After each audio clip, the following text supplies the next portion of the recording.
यहाँ उपस्थित सभी भाइयों को, सभी बुजुर्गों को, सभी माताओं और बहनों को मेरा प्रणाम, मेरा सलाम। मंच पर उपस्थित सभी सम्मानित नेतागण, आपको भी मेरा प्रणाम, मेरा सलाम। बहुत देर से हम लोग अपने प्रिय नेता यूपी के पूर्व मुख्यमंत्री श्री अखिलेश यादव जी के इंतजार में यहां खड़े हैं। थोड़ी देरी हुई आने में, आप सब से माफी मांगेंगे कि बहुत देरी हुई, बहुत देर से आप लोग हैं। मुझे लग रहा है आप लोग थक भी गए होंगे, इसके लिए आप सबसे माफी चाहेंगे। और बहुत जल्द हमारे नेता हमारे बीच में होंगे। तो सबसे पहले आपका शुक्रिया अदा करें कि इतनी बड़ी संख्या में आप सब लोग हमें देखने आए। यह आपका प्यार दिखाता है, यह आपका समर्थन दिखाता है, यह आपका विश्वास दिखाता है। आप लोगों का यही प्यार और विश्वास है जिसने मुझे हिम्मत दिया कि इतने कठिन चुनाव में मैं अभी तक बिना थके, बिना रुके, सुबह से देर रात तक काम कर रहा हूं और आपके ही बीच हूं मैं। और बहुत प्यार मिल रहा है, बहुत समर्थन मिल रहा है। तो आपके बीच आपके हक की बात करें। विधायक या मुखिया या सांसद, ये जनता की सेवा करने के लिए पद बनाए गए हैं और ये इस पद पर बैठे हुए लोगों की जिम्मेदारी है कि आपकी सेवा करें, आपके सुख दुख में खड़े हों, आपके गांव के, क्षेत्र के बच्चों के बेहतर भविष्य के लिए काम करें, अपनी बात रख दें। हम खुद पिछले 3 साल से आपके बीच में हैं, संघर्ष कर रहे हैं, गांव-गांव घूम रहे हैं, धूप में, गर्मी में, बारिश में, ठंडी में। तो बात ये समझ आई कि हमारा जो क्षेत्र है वो देश का सबसे पिछड़े क्षेत्रों में गिनती है हमारे देश की। आज हम और आप बहुत पिछड़े हैं, बहुत पीछे हैं। तो जरूरत है आज कि हम लोग नए सिरे से काम शुरू करें, नए अप्रोच के साथ काम करें। मैं युवाओं के बीच अक्सर बैठता हूं, अक्सर बातचीत होती है। तो सबसे पहला मुद्दा लोग मुझसे पूछते हैं, आप किन किन चीजों पर काम करेंगे, क्या प्रॉब्लम है हमारे क्षेत्र में। तो भैया, सबसे पिछड़ा इलाका है। हर वो समस्या जो एक समाज में हो सकती है वो हमारे समाज में है। हर वो समस्या जो विकास की गति को रोकती है, हर वो बाधा वो हमारे समाज में है, हमारे गांव में है। तो बहुत मेहनत की जरूरत है, बहुत काम करने की जरूरत है। और मेरे माने तो अगर लिस्ट बनाए कि किन किन कामों को करने की जरूरत है तो कम से कम 100-150 काम निकल आएंगे। लेकिन मैं आपको मुश्किल से 5 चीजें गिनाता हूं जो मेरी लिस्ट में टॉप 5 पर रहेंगे। आप युवाओं के लिए, आप बुजुर्गों के लिए, आप माताओं बहनों के लिए। सबसे पहली चीज मेरी नजर में स्वास्थ्य उपकेंद्रों की जो आज हालत है वो हमसे, आपसे, किसी से छिपी हुई नहीं है। हमारे मीडिया बंधु यहां पर हैं, आए दिन आपके माध्यम से हम लोग सुनते हैं कि कहीं ना कहीं लोग अपनी जान गंवा रहे हैं क्योंकि हमारे जो स्वास्थ्य उपकेंद्र हैं, बिल्डिंगें तो बड़ी बड़ी बन गई हैं लेकिन अंदर से वो खोखला है।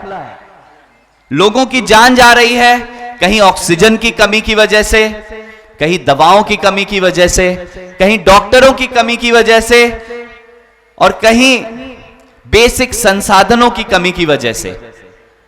आप बोलेंगे पढ़ाई की बात पहले क्यों नहीं कर रहे हो, रोड नाले की बात पहले क्यों नहीं कर रहे हो, स्वास्थ्य उपकेंद्र ही क्यों। तो भाई, जिंदा रहोगे तब तो पढ़ोगे, कमाओगे, घूमोगे फिरोगे। पहले तो जिंदा बच जाए इंसान, जान तो बच जाए हमारे लोगों की। तो ये था पहला, आप असेसमेंट करिए। जनप्रतिनिधि का काम है आपकी सेवा करना, आपके लिए बेहतर इंतजाम पैदा करना। तो दूसरे पे आते हैं। दूसरा मेरी नजर में है शिक्षा, ज्ञान। आज 60% आबादी युवा है बिहार की। 60% बहुत बड़ी आबादी होती है। और पूरे देश में हम किस नाम से जाने जाते हैं? बिहार को लेबर फैक्ट्री के नाम से जाना जाता है पूरे देश में। क्यों? क्योंकि हमारे लोग पढ़े लिखे नहीं हैं, पढ़ाई में पीछे हैं। क्यों पीछे हैं? शिक्षा का सही इंतजाम नहीं किया गया है हमारे बच्चों के लिए। आज आप 20वीं विधानसभा की हालत देखें, स्कूलों में कुछ ही स्कूल आप गिन पाएंगे उंगली पर जहां शिक्षा का स्तर ठीक है। बहुत अच्छा तो मैं कहीं नहीं कहूंगा। कितने स्कूल मैंने विजिट किया है।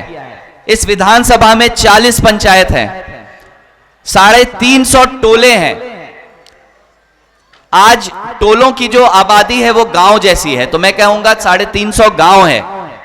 और आप स्कूलों की हालत देखिए। मैं देख के आया, जो 2-2 कमरे के स्कूल बने हुए हैं, कहीं सिर्फ प्राइमरी स्कूल है, कहीं बेंच और डेस्क का पता नहीं है, कहीं पे पंखा भी नहीं है। कुछ स्कूल तो मैंने ऐसे देखे जहां दरवाजा और खिड़की भी नहीं है। तो क्या पढ़ा रहे हैं भाई हम अपने बच्चों को? 60% युवा, और क्या हम उन्हें ज्ञान के रास्ते पे ले जा रहे हैं? जी नहीं।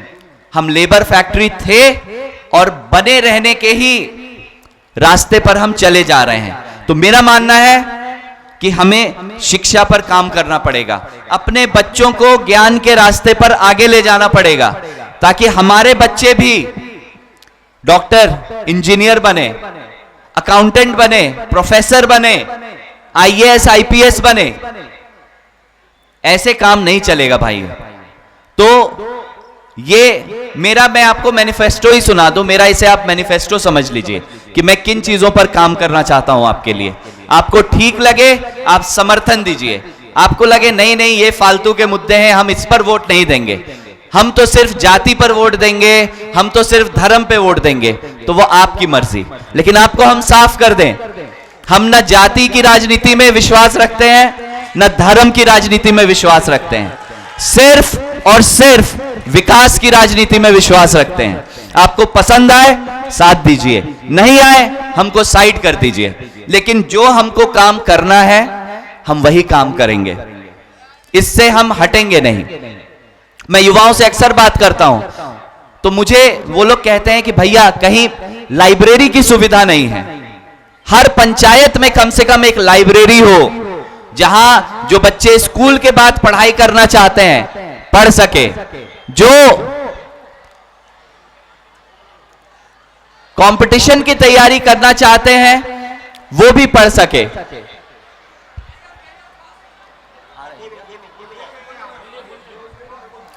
तो इन सब पर काम करने की बहुत जरूरत है हमें।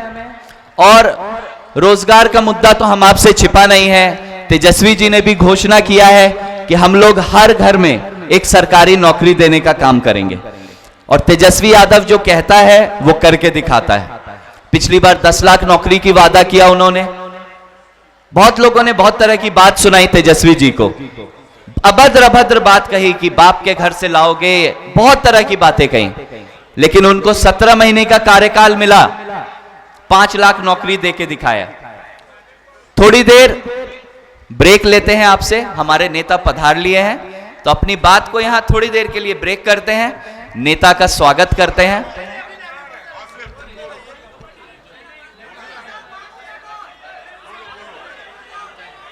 बोलते रहे, बोर नहीं हुए आप लोग अभी तक? अरे क्या आदमी हो यार।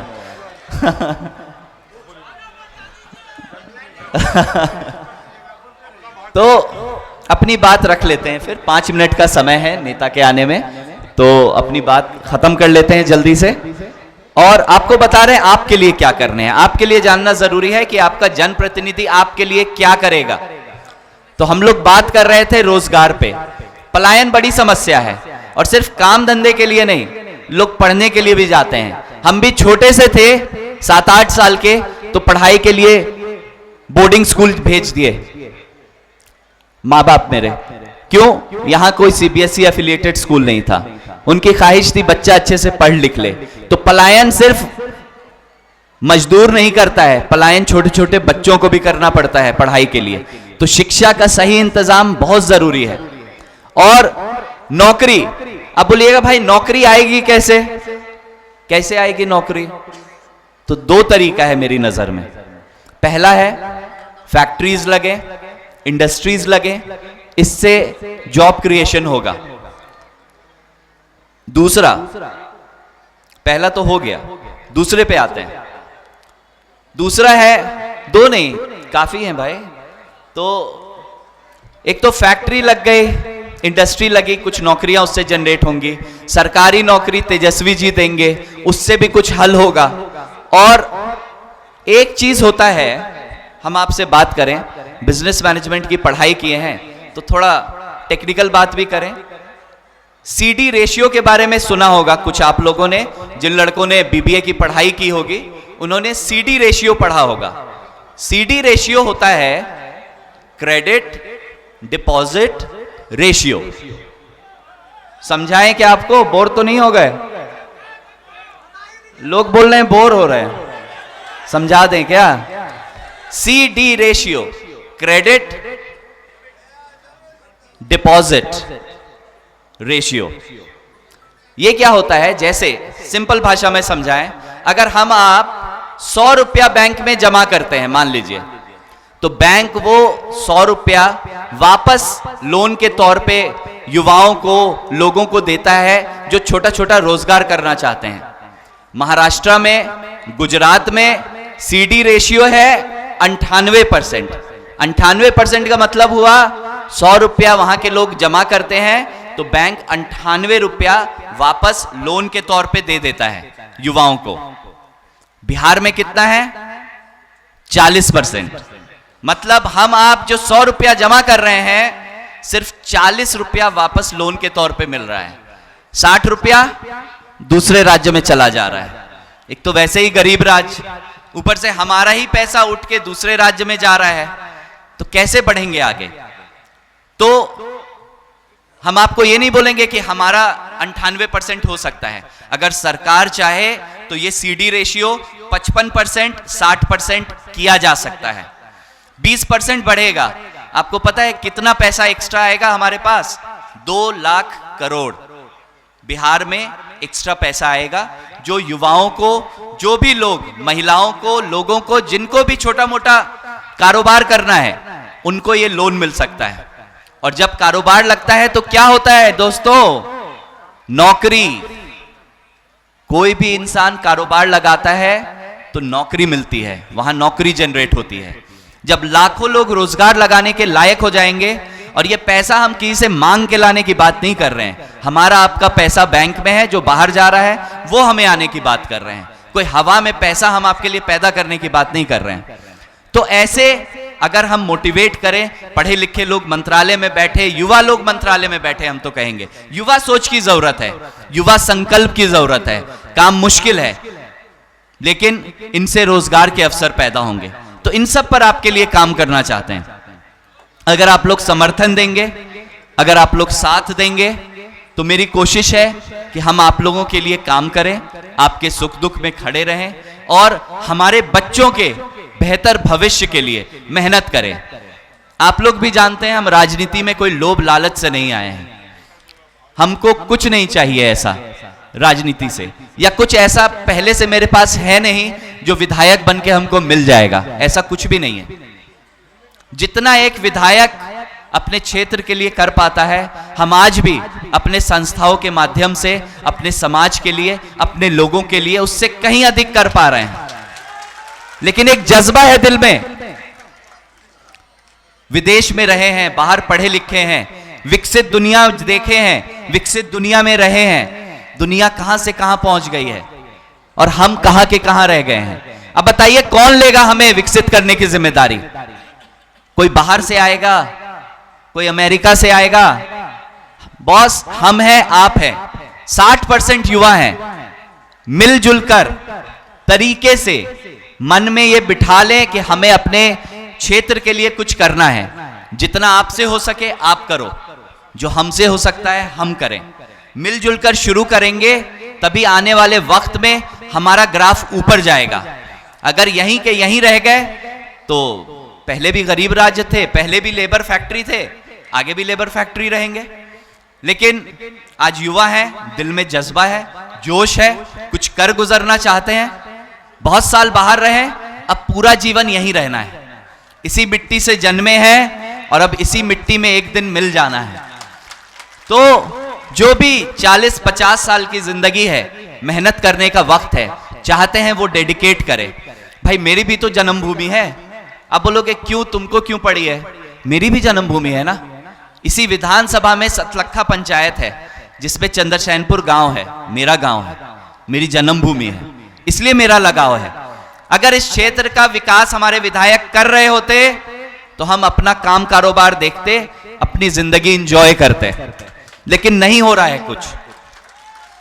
बिस्फी जहां 2020 में था, आज 5 साल बाद उससे पीछे चला गया है, बराबर भी नहीं है, पीछे चला गया है। तो हम भी युवा हैं, मेरी भी जमीन है, आप मेरे भी लोग हो, हम आपके ही बीच के लड़के हैं, तो मेरी जिम्मेदारी समझते हैं। और आप युवाओं को एक बात बता दें, हमसे आपको जब भी मिलना हो, जब भी बात करना हो, आप डायरेक्ट कर सकते हैं। आपको किसी को पकड़ने की जरूरत नहीं है कि भाई इन साहब को पकड़ेंगे तभी नेता से मिल सकते हैं। जी नहीं, इस गलतफहमी से बाहर निकलिए। युवा हैं, आपके उम्र के हैं, आपको बोलने में कोई संकोच भी नहीं होगा, आप खुल के अपनी बात रख सकते हैं। और लोग रखते भी हैं, हम जहां भी जाते हैं युवा लोग खुल के अपनी बात रखते हैं, हर तरह की बात रखते हैं।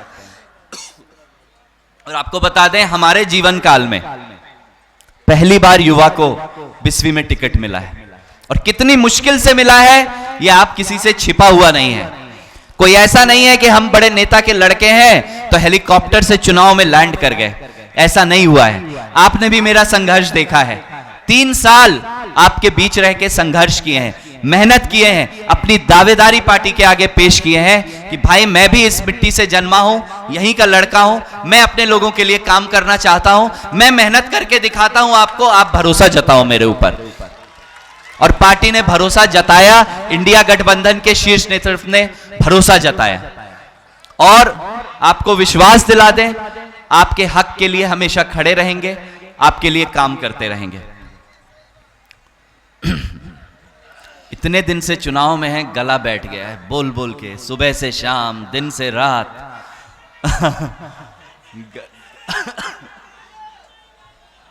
तब भी आप लोगों ने बहुत हिम्मत दिखाई, फटी हुई आवाज में भी मेरी बात को सुन रहे हैं आप लोग, बहुत बहुत शुक्रिया आपका।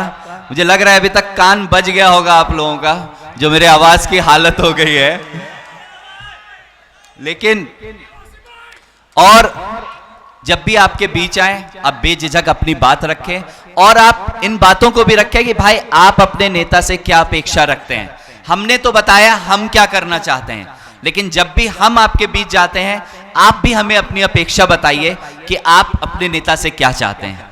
देखिए, कोई भी सामाजिक काम हो, नेता को याद करिए, कोई सुख दुख की घड़ी हो, नेता को याद करिए, लेकिन पर्सनल काम नेता किस किस का करेगा, आप ये बताइए। 5 लाख की आबादी है, नेता से सिंपल ट्रांजैक्शन रखिए। दुकान पे साबुन खरीदने जाते हैं ना, दुकानदार को 10 रुपया दिए, साबुन ले लिए, तो नेता से भी इतना ही रखिए, वोट दीजिए, काम लीजिए, दूसरी कोई बात नहीं होनी चाहिए। नेता की एनर्जी टाइम खराब मत करिए, अपने विकास, अपने क्षेत्र के विकास के लिए पकड़िए उसको।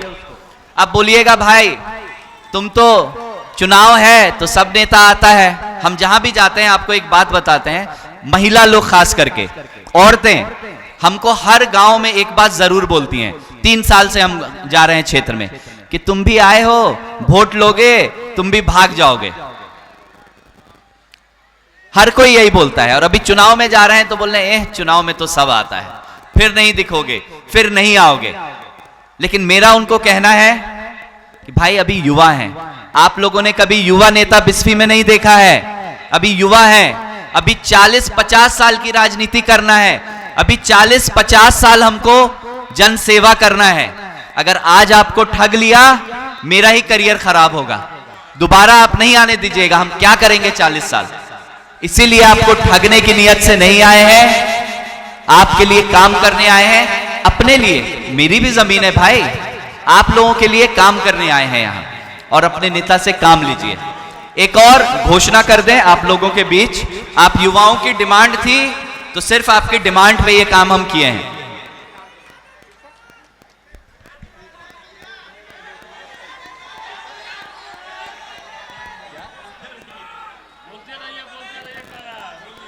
आपके डिमांड पे, आप सब युवाओं ने एक डिमांड किया था हमसे, जितने गांव गए, युवा छोड़िए, बूढ़ों ने भी, बच्चों ने भी, महिलाओं ने भी, तो आपकी पॉपुलर डिमांड पे हमने आपके लिए कल खेसारी लाल यादव जी को बिस्फी की धरती पे बुलाया है।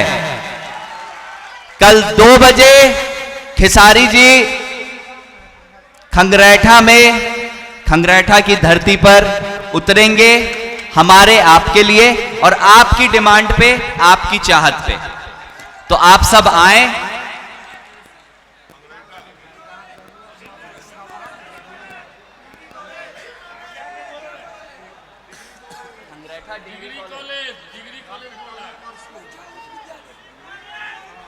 हाँ हाँ, अभी बात खत्म नहीं हुई है भैया, अभी बात खत्म नहीं हुई है, गला बैठा है, लेकिन अभी बोलेंगे 2-3 मिनट और।